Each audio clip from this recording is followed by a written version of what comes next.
This is Eureka Math, 3rd grade, Module 4, Lesson 4, Exit Ticket.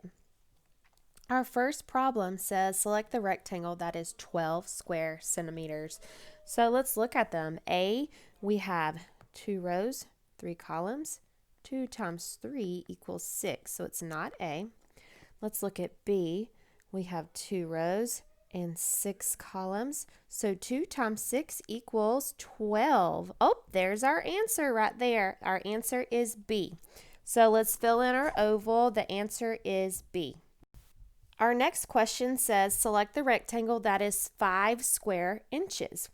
All right, let's look at A. We have 2 rows, 3 columns. We know 2 times 3 equals 6. That is 6 square inches, and we're looking for 5 square inches, so it cannot be A. B, this is 2 times 6. 2 times 6 equals 12. So this is 12 square inches. We are looking for 5 square inches, so it can't be B. C is 1 row and 5. So 1 times 5 we know is 5. So this is 5 square inches. We could also have just counted 1, 2, 3, 4, 5. So our answer is C.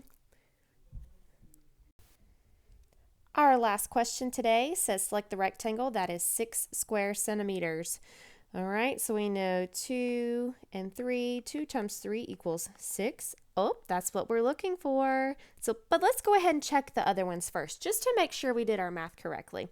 B is 2 and 6, so 2 times 6 equals 12.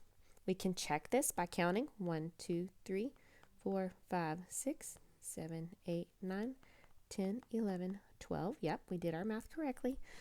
But we're looking for 6, so it's not this one. And C, we know this one is 5 square centimeters.